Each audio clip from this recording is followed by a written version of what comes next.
জয় শ্রীরাম। আসছে হনুমান জয়ন্তী, ভক্তদের জন্য এক সুবর্ণ সুযোগ ভগবান শ্রীরামের কাছাকাছি যাওয়ার, তাছাড়া ভক্তি বীজ নিজের মধ্যে বপন করার। চলুন আজ একই ভিডিওতে জেনে নেওয়া যাক হনুমান জয়ন্তী কবে, কিভাবে এটা পালন করবেন, হনুমানজির প্রিয় রং, প্রিয় খাবার, কিভাবে পুজো করবেন, কিভাবে ব্রত পালন করবেন, তাকে কি দিয়ে বেশি সন্তুষ্ট করা যায়, সব কিছু। আর অবশ্যই ভিডিওটি ভালো লাগলে আপনি শেয়ার করে দিবেন, কারণ হচ্ছে আপনার একটা শেয়ারের মাধ্যমে অন্যরাও অবগত হবে, তারাও হনুমান জয়ন্তী পালন করতে উৎসাহী হবে। তো চলুন জেনে নেওয়া যাক হনুমানজির আবির্ভাব কবে। চৈত্র মাসের পূর্ণিমা তিথিতে হনুমানজির আবির্ভাব তিথি, অর্থাৎ আসছে 2রা এপ্রিল হনুমানজির আবির্ভাব তিথি। রামনবমীর ঠিক 9 দিন পরেই হনুমানজি আবির্ভূত হয়েছিলেন। ভক্ত শ্রেষ্ঠ হনুমানজির প্রিয় রং কি? দেখতেই পাচ্ছেন আমি আজকে লাল রং পরে এসেছি, কারণ হনুমানজির প্রিয় রং হচ্ছে লাল। তাই হনুমানজির পুজোর সময় অবশ্যই চেষ্টা করবেন লাল রঙের পোশাক পরার। হতে পারে সেটা লাল সালোয়ার কামিজ বা লাল শাড়ি বা লাল বস্ত্র, যে কোনো লাল রঙের পোশাক পরে হনুমানজির পুজো করবেন। এবং হনুমানজির প্রিয় ফুলও হচ্ছে লাল রঙের ফুল, যেমন জবা, গোলাপ। হনুমানজির পূজায় জবা ফুলটা অত্যাবশ্যকীয়।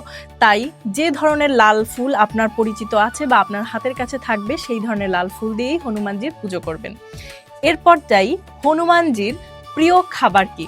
আমরা সকলেই জানি হনুমানজির প্রিয় খাবার হচ্ছে লাড্ডু, অর্থাৎ মতিচুরের লাড্ডু বা যে কোনো লাড্ডু। বেসনের লাড্ডু হতে পারে, মতিচুরের লাড্ডু হতে পারে। লাড্ডু হচ্ছে হনুমানজির প্রিয় খাবার, তাই হনুমান পুজোয় লাড্ডু অবশ্যই রাখবেন।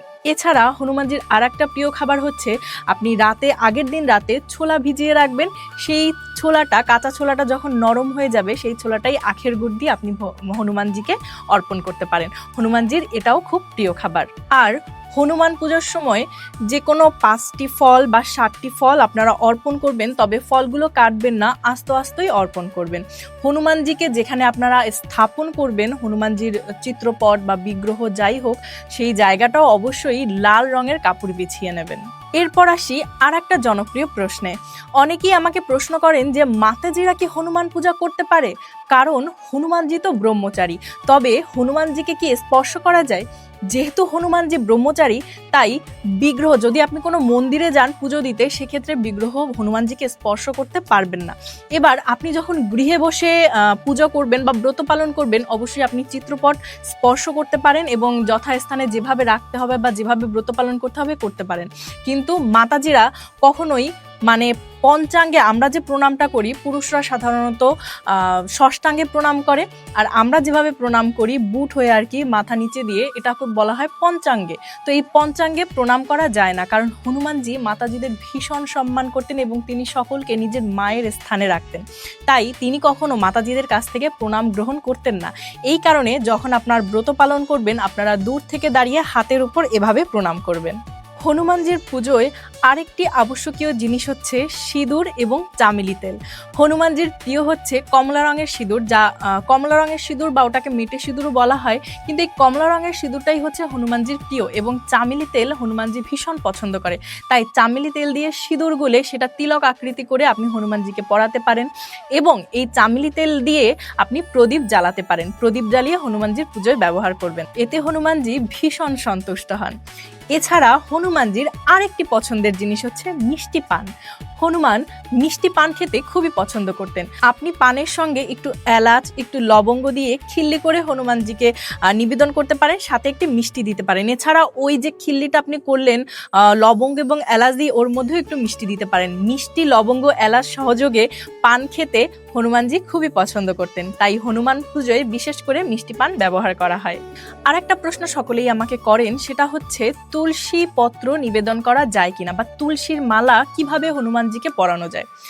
তুলসী পত্র হনুমানকে নিবেদন করা যায়, তবে সেটা বক্ষে বা হাতে। এবার আপনারা তুলসীর মালা গেঁথেও হনুমানজিকে নিবেদন করতে পারেন। সেক্ষেত্রে কি করতে হবে, বক্ষ অবধি যাতে মালাটা আসে, অর্থাৎ তুলসীর মালা যেন চরণ স্পর্শ না করে হনুমানজির, ঠিক সেভাবে মালাটা গেঁথে বক্ষ অবধি মালাটা গাঁথবেন হনুমানজির, এভাবে গেঁথে তাকে পরাতে পারেন, এভাবে পুজো করতে পারেন। আর একটা, অশ্বত্থ গাছের পাতায় ভগবান শ্রী রামের নাম লিখে, ওই যে আমি বললাম চামেলি তেল এবং সিঁদুর, এই সিঁদুর দিয়ে, মানে কমলা রঙের সিঁদুরের দিয়ে চামেলি তেল দিয়ে গুলে শ্রী রাম লিখে সেই পাতা দিয়ে মালা গেঁথে আপনারা হনুমানজিকে পরাতে পারেন, এতেও হনুমানজি খুব সন্তুষ্ট হন। পরের প্রশ্নটি হচ্ছে ব্রত পালন করে কি কি খাওয়া যাবে।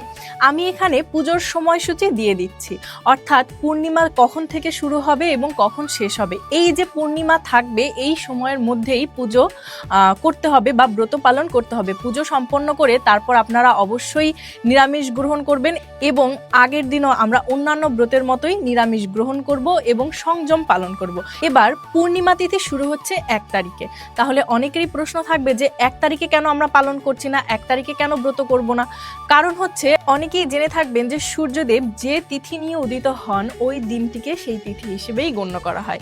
তাই 1 তারিখ সূর্য উদয় হওয়ার অনেক পরে তিথি শুরু হয়, তাই 1 তারিখ আমরা পালন করব না। 2 তারিখ যেহেতু সূর্যদেব এই তিথি নিয়ে অর্থাৎ পূর্ণিমা তিথি নিয়ে উদিত হয়েছেন, তাই আমরা 2 তারিখ পালন করব।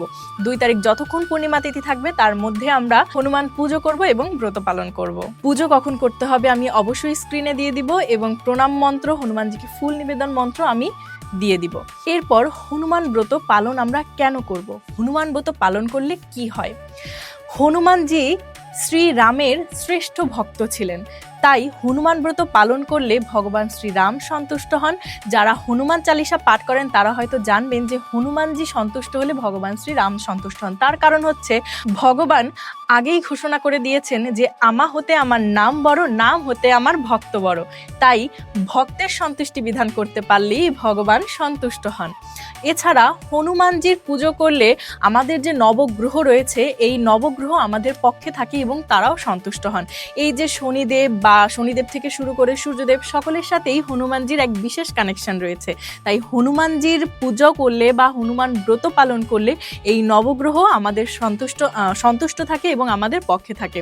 যাদের শনির দশা চলছে বা শনির 7.5 দশা চলছে তারা যদি হনুমান ব্রত পালন করেন তাহলে এই শনির প্রভাব কেটে যায়, তাদের জীবন থেকে শনির যে দশা থাকে সেই শনির দশার প্রভাব কেটে যায়। তাই হনুমান ব্রত পালন করা অত্যাবশ্যকীয়। এছাড়াও হনুমান ব্রত পালন করলে সংসারে যত নেতিবাচক ভয় রয়েছে বা নেতিবাচক শক্তি রয়েছে সব কিছু দূরীভূত হয়ে সংসারে একটা শুভ প্রভাব পড়ে এবং সংসার থেকে সমস্ত নেতিবাচক শক্তি, অশুভ শক্তি দূর হয়ে যায়, শুভ শক্তির আবির্ভাব ঘটে। তাই হনুমান চালিসা এই দিনে বেশি বেশি করে হনুমান চালিসা পাঠ করবেন আর হনুমানজির আরতি করতে পারেন, ভগবান শ্রীরামের নাম বেশি বেশি জপ করবেন। আর একটা ব্যাপার, হনুমানজি তার মায়ের নামে ভীষণ সন্তুষ্ট হন।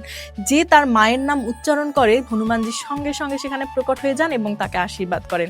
তাই অঞ্জনী পুত্র হনুমানজি, অঞ্জনী পুত্র হনুমানকে নমঃ, অঞ্জনী পুত্র হনুমানকে নমঃ, এভাবে করে আপনারা হনুমানজিকে সন্তুষ্ট করতে পারেন। যেহেতু তার মায়ের নাম অঞ্জনী, আপনারা অঞ্জনী পুত্র হনুমানকে স্মরণ করতে পারেন, এতে হনুমানজি বিশেষ কৃপা প্রদর্শন করে। আর একটা প্রশ্ন যেটা হচ্ছে হনুমানজিকে কোন চিত্রপটে আমরা পুজো করব। তো আমরা সাধারণত দেখবেন যে হনুমানজির কয়েকটা চিত্রপট বাইরে দেখতে পাই বা সচরাচর দেখা যায়। সেটা হচ্ছে একটা হচ্ছে হাতে পাহাড় নিয়ে হনুমান উড়ে যাচ্ছে এমন, আর একটা হচ্ছে বুক চিরে যেখানে রাম সীতার চিত্রপট ফুটে উঠেছে এমন। তবে আপনারা, আমি এই যে ছবিটা দিয়ে দিচ্ছি পাশে, এই ছবিটার মতো যে পঞ্চমুখী হনুমান, এই হনুমানের চিত্রপটে পুজো করবেন। যদি আপনাদের বাড়িতে চিত্রপট না থাকে তাহলে ফোন থেকে ডাউনলোড করে নিতে পারেন, সেটা প্রিন্ট আউট করে নিতে পারেন। তো সকলে ভালো থাকুন। আসছে 2 তারিখ 2রা এপ্রিল, আপনারা সকলে হনুমানজির ব্রত পালন করুন, হনুমান চালিসা বেশি বেশি করে পাঠ করুন যাতে হনুমানজি সন্তুষ্ট হন, ভগবান শ্রীরামের নাম বেশি বেশি জপ করুন। সবাই ভালো থাকুন এবং ভিডিওটি অবশ্যই শেয়ার করে দিন যাতে আপনার শেয়ারের মাধ্যমে অন্যরা অবগত হতে পারে। জয় শ্রীরাম।